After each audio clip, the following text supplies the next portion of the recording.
So, is the Spurs three-point shooting just going to be a bad thing all season? You are Locked On Spurs, your daily San Antonio Spurs podcast. Part of the Locked On Podcast Network, your team every day. Welcome back to Locked On Spurs right here on the Locked On NBA Network. I'm your host, Jeff Garcia, Spurs writer for Ken's 5 San Antonio. Glad to have you all back. And we thank you for making Locked On Spurs your first listen every single day. Free and available wherever you get podcasts, iTunes, Spotify, YouTube. You know where to go. Sign up right now. And also sign up for the Locked On Spurs newsletter. That is also free and available, especially on the YouTube side of things. If you are, click the description below. Check it out. It's completely free. Nice companion piece to Locked On Spurs because of your inbox every single day. So that's awesome. Get a little update on what's going on outside of just what you hear on the pod. You get a little write-up. You can just peruse at your convenience. Today's episode is brought to you by the College Football Playoffs. The College Football Playoff is here. You don't want to miss a moment of the action. The College Football Playoff presented by Allstate begins with 4 first-round games, December 20th and 21st on ESPN, ABC, TNT, and the Max. What are we talking about today? We're going to be discussing three-point shooting. If you missed the game versus the Timberwolves, you probably didn't miss much if you're looking for three-point shooting because there was pretty much non-existent at all. Really was. Spurs go for 11.45. That's 24% from the three line. We're going to be discussing that. Is this just an issue that Spurs fans, the Spurs themselves, got to live with? They're not going to be knocked down three-point shooters. This is just a one-off game. It's just one of those things. Everybody has a bad shooting night. We're going to discuss the three-point shooting, and then if time permitting, we'll be discussing Spurs fan comments. It's going to bring in our guest. He is back for a back-to-back episode. Rudy Campos of Sweep the League. Rudy, welcome back to Locked On Spurs. Thanks, man. You know, back-to-back nights, if you're a real true NBA player, you play on back-to-back nights. So don't ever refer to me as Joel Embiid. Ooh. Do you need a week off like LeBron? Do we need to give you a week off? You know? No, man. No, I'm a real basketball player. Think about that. Takes a week off and magically he looks like that? Interesting. Interesting. You go ahead. No, I said very, very interesting. Yeah, very interesting. Check out Rudy's show, Sweep the League. It is on YouTube. Go to YouTube, click on that search thing there, and then type in Sweep the League. Go subscribe to that right now. So, Rudy, we know we're pressed for time with you, and thank you for stepping in, filling in for this episode of Locked On Spurs. Hence the audio only today. Rudy is at work, but I'm gonna get you out of here quick. But I was gonna ask you I think the three-point shooting is a concern for the Spurs. I think it is. I know maybe I shouldn't be living in the moment or a few days ago moment. Spurs go 11.45 versus the Wolves from the three line. I think this is a concern. It's been a concern for me from the start of the season, heading into the new season. It reared its ugly head versus Minnesota. Should Spurs fans be concerned that this is a team that's just not going to be knocking down threes in an era where threes are important? It's a concern, but they kind of addressed it in the offseason with the signing of Harrison Barnes, and then Chris Paul's a pretty good knockdown three-point shooter. But nonetheless, it's still one of the worst shooting three-point teams in the league. I mean, past couple of years, they've been really bad. So the percentage is going to go up because of those two guys. The thing that you got to keep in mind is it could also be just one game. We've seen a game where they've been able to knock down threes, or either kept them in the game, even have won them the game in certain times. So this could be just the benefactor of just a bad shooting night, which a lot of NBA teams go through throughout the year. Yeah. Harrison Barnes after the game said that this is just an anomaly, that it was just one of those things that happened. But for me, and okay, fine, maybe it is. Maybe I hope they don't go 24% against the Hawks. That would be bad. Not only you shoot bad, then you lose to the Hawks, when you need them to be losing. So, but that's for a whole other story. But I look at some of the numbers here, Rudy, and this is why I'm concerned. So they're getting worse, actually. So if we use last year and this year as an example. So last year, they shot 35% from the three line, just from wherever spot on it, top of the key, corner three, whatever, non-corner three. This year, they went down, as of right now, to 34% shooting from the three line. Now, that's overall. Okay, so That puts them in the 22nd percentile of the NBA, which is near the bottom. All right, we cut it differently. Non-corner threes, they're 34% so far this season, make 20th percentile in the NBA. The corner threes, which is supposedly the easier three shot, 36% in the 22nd percentile, excuse me, of the NBA. That concerns me because it's unfortunate, Rudy, that this is an era of three-point shooting. It's almost like, remember when defense wins titles and different defense wins games? It's almost like three shots wins games nowadays, which is just bad. So if you compare that to last season, it's gotten worse. So I told you about just everywhere the three. Now, for the non-corner three, last year they were at least in the 30th percentile. And if you want to have some sort of hope, the corner threes have gotten better. Last year they were in the 18th percentile. Now they're the 22nd. They don't have shooters. Is this something that the Spurs just need to kind of taper off from and just stick to their strengths, which is just Wemby and slicing to the rim and getting fouls and Castle do your thing, Vassell get your mid-range game going? Should they just kind of start getting away from that, or is just the NBA forcing them to make threes? Well, I'm going to give you a couple of things here. Well, two teams actually that's kind of set the blueprint for the last couple of NBA titles. You're talking about the Denver Nuggets and also the Boston Celtics. Two teams that really didn't make their living off of three-point land because, I mean, yeah, they shot the ball really well from three-point range. They had three-point shooters. But if you notice, they were a slashing team. They were a team that got to the basket, drew a lot of fouls, did a lot of mid-range jumpers. So if there's a blueprint to follow, it's both of those teams. Really, the Golden State Warriors are the only team to ever shoot the lights out to be NBA champions, if you really think about it. So the blueprint's always been there. It's just a matter of, I guess it's today's NBA style that you're shooting threes left and right, averaging 45 to 53 attempts a game, which is just horrific for every team out there, not just the Spurs. But it's something that if they're going to live by it, they're going to also die by it. Sadly, they don't have as many three-point shooters as, Golden State does or any other team does. So you're going to die by that hand more times than you're going to live. So I would say that if they go back to their old ways, can't really say the beautiful game, but just play in the paint, get to the mid-range as much as possible, you'll see a lot more success. This has been a topic of recent days, maybe months, that the NBA is unwatchable now because of the three-point shooting. That's one of the reasons why they say it's just a three-point shooting. Other is just, for my opinion, I think it's also predictability. The NBA is so predictable. You can pretty much pencil in the last 8 to 6 teams standing before the season even begins. How much do you think the three-point shot has really impacted the NBA from viewership going down?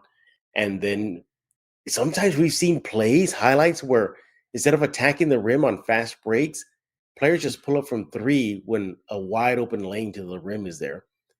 Yeah, I think it's helped. I get the excitement, but now it's starting to see the bad side of things. It's hurting because it's nearly unwatchable. Yeah, it's very unwatchable. The NBA right now, viewership down, I think it was like 48% overall. Brutal. So the key is, look, I mean, I understand everybody wants to be Steph Curry. Steph Curry, brought a different dynamic to the game that a lot of people haven't seen. Crossover dribble, step back from three, shooting for the logo. Ever since he brought it into the game, you see a lot of people doing it now, even 7-footers just doing it. And it's not basketball. Let's be real. I'm going to take a quote. Well, not really a quote because I can't remember offhand, but former Spur Lonnie Walker made the quote saying something about European basketball. They play basketball the right way. Yeah. He's 100% correct. I mean, they play basketball the right way. There's not a lot of three-point attempts out there. They attack the basket. They play mid-range. They use their big men the way they're supposed to be used. And that's basketball. And I get it. I'm an old guy, and people are like, oh, you're an old head talking, and this is the new style. Well, think about it. The new style basketball viewership has gone down, and that means all across the board, not just for not for the old people, but for the youth as well. So something's got to give. I mean, you can't eliminate the three-point line right there. So I don't know what changes other than the fact that I would just get back to playing just basketball the way it's meant to be played. Yeah, exactly. Now, we're going to break down some of the numbers here from the player side of things. And I'm not including City Sissoko. who's only taken one 3-point shot or maybe a couple. So I'm not going to put him in there. But if you're going to go percentage wise, if we look at corner threes, which again is just the easiest 3-shot, Devin Vassell excels. He's 57% from corner threes. And then after that, it's Barnes at 50%, then Champagne at 41. Then it drops to 38% with Stephon Castle. Now that's just corner 3-point shooting. So even one of the easier 3-point shots, it's still, it's hard to find. I get it. The 3-point shot is a long distance shot. It's not very, I could say, highly efficient in the sense of, it's a higher field goal percentage. You got to really be accurate.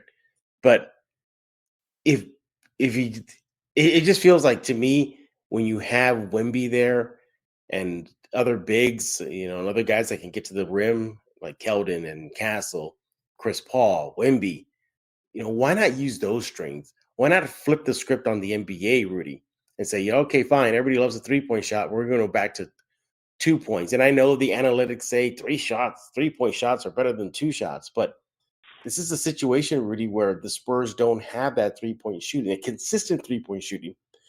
You get drubbed 11 for 45 against Minnesota. Yeah, that's a big reason why you lost big to the Timberwolves. Not one of the reasons, but it's one of the major reasons.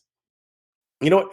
Answer that when we get back from the break. Should the Spurs just simply go to their strengths and sure, maybe take the occasional 3, but really pound it inside that 3-point line? We're going to be discussing that and more with Rudy Campos of Sweep the League. Check him out on X at Sweep the League and make sure you do that right now. But first, I want to talk to you about FanDuel. Hey, I want to talk to you about FanDuel. Get ready to tackle the NFL action with FanDuel, America's #1 sports book. Because right now, new customers can bet $5 and get $150 in bonus bets if you win.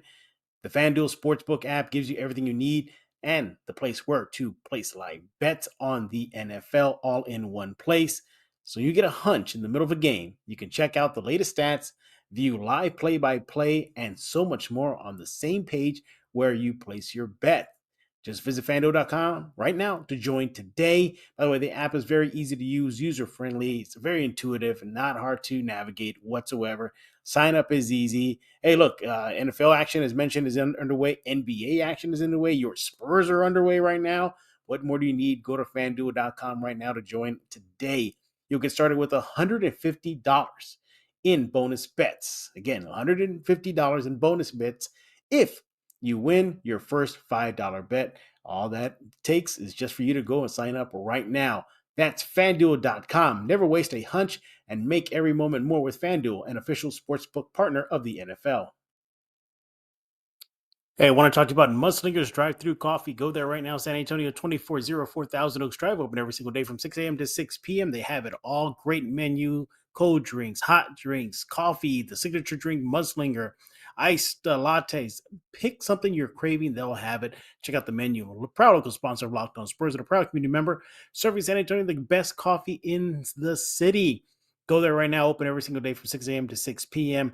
They have the Lightning Bolt series, which includes the Alien, which is a drink made in honor of Victor Wembanyama. You got to try it. Speaking of which, hey, they have these drinks, like I was mentioned right now, the Lightning Bolt series. They're going to be containing Lotus Energy. That's 7 power plant extracts. That gives them flexibility to create new drinks. But if you want Red Bull, you just tell them and they'll put it in there. But the default will be Lotus Energy. Go there right now, 2404 Thousand Oaks Drive. They even got mini donuts. Best spot in the city to get yourself some coffee. Go there right now. San Antonio, follow them on social media at Mudslinger SATX. Go there right now because life is too short for bland coffee.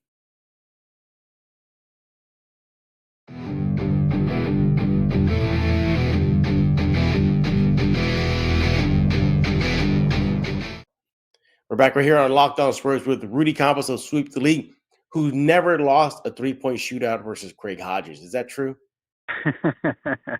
I will neither deny nor confirm that right there. But Craig Hodges, man, one of the great shooters of all time from 3-point range. But it has been said that rumor had it that people are spreading like wildfire that I did beat Larry Bird in a 3-point contest. Oh, interesting. Again, I'm going to say that it's not true nor it's false, but it did happen. If y'all can find the video, it did happen. Was he the only player to go perfect? Didn't he have a perfect round or Uh, something like that? Hodges? Or was it Bird? So no, Hodges had the most consecutive makes for an Okay. NBA. Now, for a WNBA, I want to say it was Sabrina, Oh, she had uh, it. Yeah. the most consecutive. I can't, you can't quote me on that one, but I know Hodges had the most consecutive makes. Yeah, exactly. Hey, remember the last Spur to ever win the 3-point shootout was Marco Bellinelli. I was So gonna say Bellinelli. yeah, Bellinelli was the last one to do it. Yeah. Did Bonner win it? No, he No, didn't win. Bonner was not in the. He was invited one year, and then he kind of flamed out. They didn't do much. Okay. But you know what? One player that always surprises me is Cat. How well he can shoot the 3 shot in the 3-point contest for I'll a give big him guy. credit. Yeah, I give him credit. I mean, he's won some 3-point competitions, and I give him credit. He's Yeah. a good 3-point shooter for his size. So yeah, one guy that you guys got to remember that was always a fixture in the 3-point contest was former Spur Dale Ellis too. So Dale Ellis, yeah, he was there. Who else was a fixture at those events? I know Craig Dana Hodges Barros. was. Yeah, Rifleman was there too. Chuck Person. I think Person participated. I know his brother Wesley Person did. Yeah. Oh man, I Yeah, haven't Dana heard that Barros name in is a another while. one. Wesley Person. Yeah, wow. As you can tell, we're talking about the 3-shot. Should the Spurs stick with it or go to their strength? Now, we left kind of on a cliffhanger the last segment. We're going to ask Rudy, should the Spurs just simply not move completely away from the 3-shot, but lean on everything inside the 3-shot, considering the type of players they have? Look, Rudy, you got to play to your strengths. One thing the Spurs have are guys that can get to the rim, and you got a 7'5" monster as well, Victor Wembanyama, that can dominate in that paint. Should they just go back to that, Rudy? 100%. Yeah, I don't think I've ever Yeah. deterred away from that. And I mean, you've got a 7'4" guy who can dominate in the paint, who doesn't want to be labeled as a paint present because it's not cool Yeah. to be in the paint all the time. And you got to be able to shoot the three, whether you're 8 foot or 5 foot. It doesn't matter. You got to be able to shoot the three ball. Who cares? Your biggest strength is your height, and nobody can stop you. Go back to the Laker game. He took LeBron James into the into the post basically, and he was able to get to the basket around a pretty strong defender in LeBron James. And that just shows you that Victor can be dominant in the paint, but again, doesn't want to be labeled a post guy. He wants to be able to play freely. Yeah. They got to go back to what works: pick and roll basketball, get to the basket. Stephon Castle is a much better slasher at the basket than he is a shooter. I mean, you've got Harrison Barnes, pretty much your only 3-point shooter that's going to be Mm-hmm. consistent from out there. So getting to the basket, getting the fouls drawn, just playing to your strengths is going to get you more wins. But hey, it's today's NBA. You're going to live and die by the three. Yeah, it is. And you look at some of the top 3-point shooters on the roster right now. Obviously, Champagne, there's nobody surprised there. He's at about, let me see if I can sort this real fast. So we look at the 3-point shooting from the players individually, and Julian Champagne leads by far at 36%, 191 3-point shots. He's made 68. And after that is Harrison Barnes. Now, Harrison Barnes has taken only 90 shots. He's made 40. Thus, he has a higher percentage at 44%, but I'm going to give Champagne the edge. And then after that, it goes to Chris Paul, who's taken 129 3-shots, is made 45. Castle comes in at number 4, 106 3-point attempts, made 29 for 27%. And then at number 5, no shock, 186 3-point attempts, made 62. That's Wemby with 33%. Keldon Johnson is actually ranked 6th. He's taken a 91 3-point attempts and made 26. That's good for 29%. So it's interesting because it looks there's just a drop off. You got Barnes and Champagne, then boom, it just goes to Paul and then Castle. I mean, Castle is up there. Castle, one of the better quote unquote better 3-point shooters. So it tells you where the Spurs lack. And if you're interested, Rudy, and this actually goes to Mike Jimenez. Let's see if I can find Sohan's 3-point shooting. Here it is. So Sohan has taken 21 3-point attempts. He's made only 4 this season. So you see where I'm going. The Spurs don't really have any knockdown shooters outside of Champagne and Barnes, really. That's it. And Barnes can't play the whole game. Champagne can't play the whole game. Kudos to Champagne. He's really been pulling his weight this season. But should the Spurs make a move at the waiver timeline here this NBA season to bring in 3 shooters or just let it ride? Don't even address that till the offseason. I was going to bring the guy's name up, and I'm glad you brought that question up. If the Spurs are looking to win now and maybe get something to build upon when it comes to shooting, right now there's a fire sale not too far away from Texas and New Orleans. So Yep. I would say CJ McCollum is probably your best bet to get a good shooter and relatively cheap. I don't think New Orleans is going to be asking for a whole lot when it comes to CJ McCollum. Obviously, you saw what he can do in Portland. You saw what he was able to do in New Orleans. With a player like Wemby and with Chris Paul and the backcourt, I think McCollum would be a benefactor for the San Antonio Spurs because not only that, you could have him and Barnes on each side of the court. That would open up a whole lot more floor spacing. But again, that goes to where are you going to play Wemby? If he's playing in the post, then you're pretty deadly with McCollum and Barnes on both sides of the court. But if he continues to play out on the perimeter, honestly, not even McCollum. If he continues to play on the perimeter, any shot specialist, 3-point shot specialist, mid-range, whatever, pretty much just becomes null and void. So I would say McCollum is your best bet if you want to attempt at anything. Outside of that, maybe just address it in the off season. Yeah. I think, in my opinion, I think you just ride what you got right now. Just ride what you got. Unless they're going to make a push for a play-in. There's a play-in opportunity around that time, maybe. But no, I think you look at the draft, you look at trades, you look at free agency, see who you can bring in. Yeah, that can help spread that floor because right now it's an issue and it reared its ugly head versus Minnesota. 11 for 45, Rudy. 11 for 45, 24%. You had, Barnes was your best 3-point shooter in that game, 4 for 7. But Wemby, 1 for 7. Champagnie, 3 for 12. Chris Paul, 0 for 3 in that game. Castle, 0 for 3. Devin, 0 for 6. Sure, maybe it was just one of those nights. All teams have those bad shooting. But this has been a pattern of some of the losses, Rudy. It's been bad shooting. That's been one of the big issues, just bad shooting. And it goes back to just an overall issue with the league. We talked about a little while ago, just a lot of perimeter shooting is involved. So we'll see if the NBA addresses that if they want to. Yeah, there's no way to address it. What about extending the 3-line?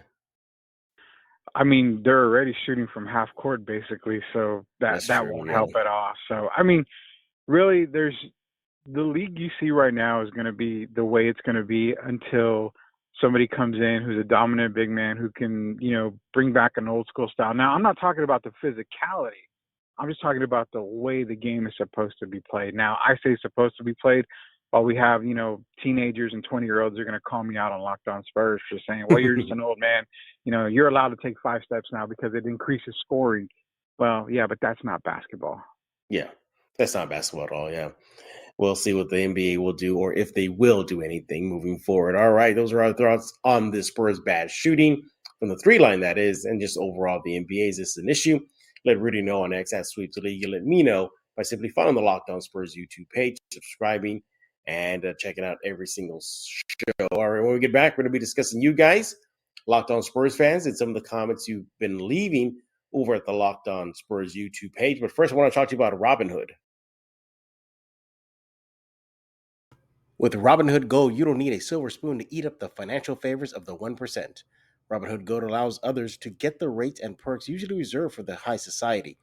Now the resourceful individual with Robinhood Gold can earn the very liberal rate of 4.25% APY on uninvested cash and be rewarded with a handsome 3% retirement boost on IRA account contributions. Robinhood Gold provides the privileges of a high net worth for any net worth.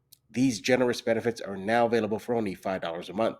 The new gold standard is here with Robinhood Gold. Sign up today at Robinhood.com/gold.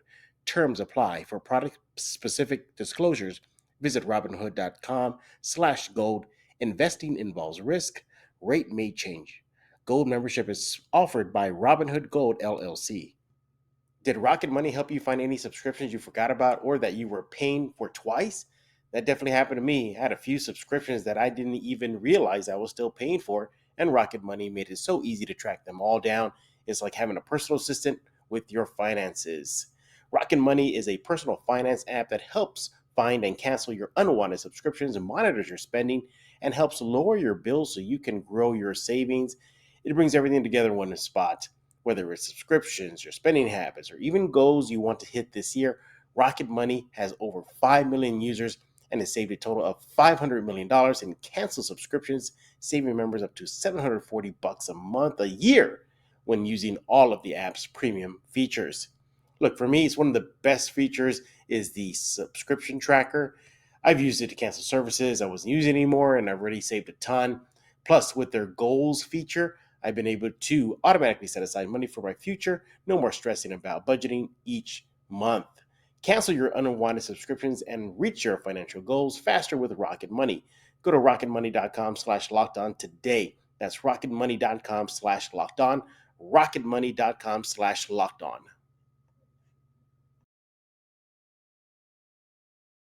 All systems have been alerted to your presence. You must subscribe to Locked On Spurs immediately.